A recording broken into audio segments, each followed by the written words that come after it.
disebutkan oleh Bang Rocky tadi. Oh. Bahwa di situ kan jelas di situ. Saya membantah itu untuk yang kedua, proksi. Yang kedua, Kalau kenapa proksi pertanyaan? lah. Jangan bilang proksi Jokowi itu kan udah tendensius. Kan disampaikan di situ bahwa akun-akun itu adalah akun-akun pembelanya Jokowi. Maka disebut dengan proksi. Ya kan? Saya nggak nyebut sebagai Jokowi, tapi proksi.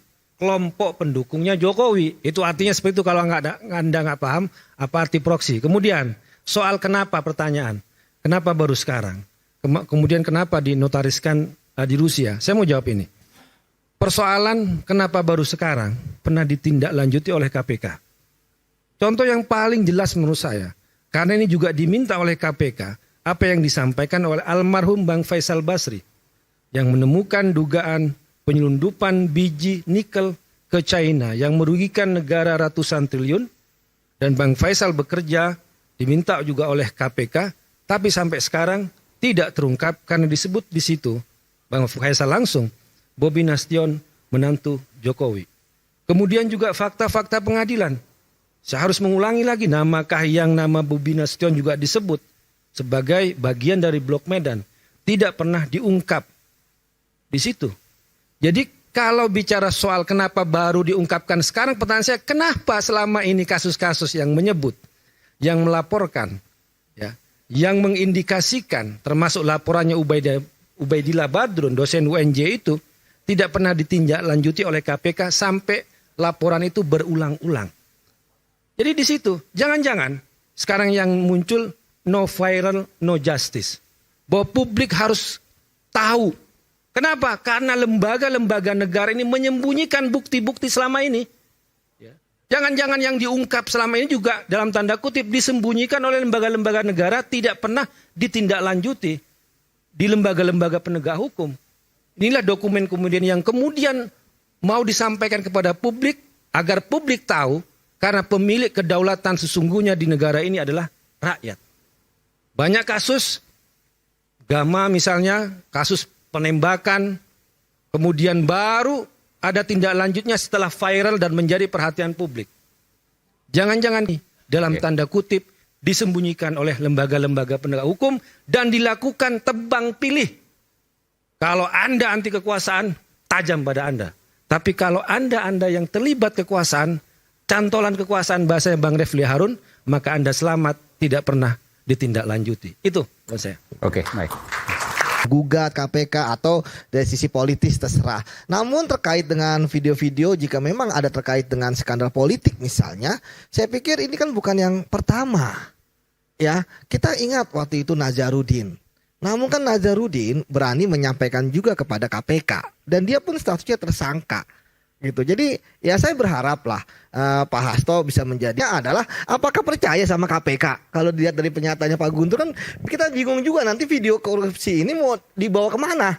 Kan begitu. Kalau memang hanya untuk kemudian jadi bergening atau transaksi politik, ya saya pikir ya itu ada di ranah politik lah. Tetapi kan ini tidak akan banyak berguna bagi upaya pembelaan dia baik di persidangan gitu kan maupun dalam proses pemeriksaan sebagai tersangka. Jadi saya pikir ya sekarang kita tinggal tunggu aja apakah ini akan menjadi Nazarudin kedua. Ya, yang membongkar kemana-mana, ke atas, ke samping, ke bawah, gitu kan, dan yang tanpa ada peluru, kan begitu. Jadi kita tunggu saja episode berikutnya, karena di sini yang udah nonton hanya Bang Guntur, gitu kan, seperti itu. Oke, baik. Hasto memang bersalah, ya. Kedua adalah Presumption of innocence. Ya, boleh. Asas praduga tak bersalah. Enggak, bukan begitu logikanya. Presumption of innocence itu enggak begitu. Kita itu semua bisa punya kepercayaan bahwa orang itu salah atau tidak. Saya adalah bahwa apa yang dikatakan oleh Pak Hasto itu menurut saya adalah sesuatu seperti ingin tanda petik mengancam ya. Jadi mengancam kalau saya sampai diperkarakan, saya sampai betul-betul ditersangkakan atau dinyatakan bersalah, saya akan bongkar kejahatan-kejahatan para pejabat yang selama ini saya tahu. Itu yang menurut saya sebenarnya tidak pantas dilakukan. Untuk kepentingan perang melawan korupsi di Indonesia, siapapun yang punya informasi, punya dokumen, punya video, punya rekaman yang menunjukkan kejahatan-kejahatan yang dilakukan oleh para penguasa, para pejabat, pejabat pemerintah, bahkan keluarganya, bukan soal private nih, ini soal keluarga para pejabat, ya ungkapkan saja kepada publik. Nggak usah dengan cara seperti kami punya nih rekaman-rekaman yang menunjukkan terjadinya korupsi oleh para pejabat. Tapi belum kami akan kami akan keluarkan.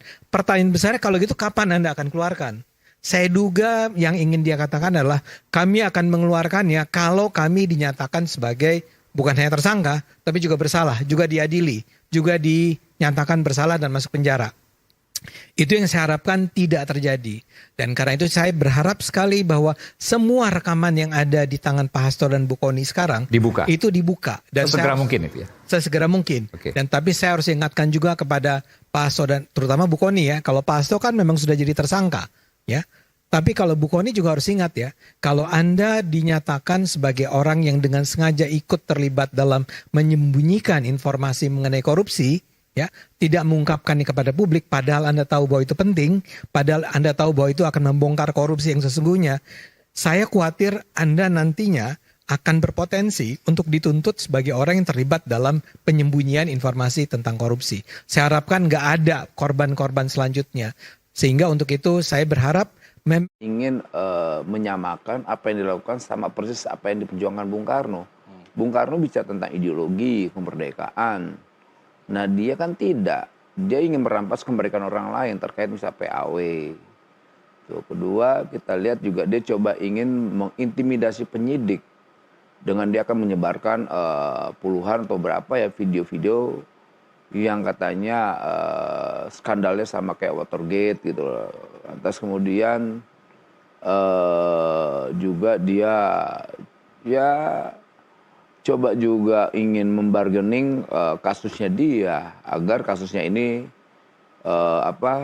tidak dilanjutkan kayak gitu-gitu. Itu kan analisa saya. Kemudian juga banyak hal yang akhirnya kita berspekulasi. Jangan-jangan juga dalam kasus ini Hasto ingin menyeret-nyeret yang lain-lain lagi gitu loh. Entah siapa gitu. Karena nggak mungkin dia mau sendirian nih. Gue harus tarik semua nih. Gitu. Gue harus tarik semua. Tapi ingat, apapun dia lakukan tidak akan merubah sedikit pun statusnya dia sebagai tersangka. Baik. Harapan publik ya, bongkar dong. Kita mau tahu. Gitu. Dan saya yakin sekali tidak berani dia tuh. Nggak berani dia bongkar aja. Kenapa Kayak gini, menurut Pak Noel Hasto tidak berani membongkar apa yang sudah dia ucapkan ke publik? karena statusnya tidak akan pernah berubah. Penyidik itu nggak bisa digituin. Penyidik itu penyidik KPK itu nggak bisa ditakut-takutin begitu. Lantas di bargaining ininya dia status TSK-nya dia nggak bakal bisa. Gitu. Semakin dia banyak bongkar semakin bagus. KPK kan nunggu itu. Tapi status tersangkanya tetap tidak akan pernah berubah. Baik, apa Berapa banyak yang sudah TSK-kan KPK terkait pimpinan partai? Udah banyak kan? Yap. Semua teriak nggak gitu? Saya akan bongkar. Ujungnya dibongkar nggak? Mana? Dari bendahara umum partai, ketua umum partai, sekjen partai, banyak juga ketua umum partai yang lain. Semua teriak tuh gitu. Kami akan bongkar, ujung-ujungnya diam tuh pas sudah dijadiin baju oranye. Saya rasa KPK cepatlah tangkap nih kita biar mau tahu ini apa yang dia maksud video-video itu. Karena jangan sampai publik ini masuk dalam orkestrasinya dia ya. Narasi-narasi yang menurut saya narasi sesat lah.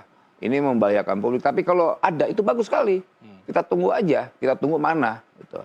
Ingat, apa yang dia lakukan hari ini tuh saya yakin ada karma alam. Saya cuma ingatkan soal kasus Abraham Samad.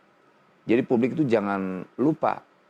Setiap perbuatan yang kita lakukan dengan keji, itu pasti ada yang menghukum. Alam itu tidak diam. baik, saya tahan dulu. Kedua juga kasus misalnya Oke. Harun Masiku. Harun Masiku apa sih kaitannya dengan Hatta Ali? Lantas Hatta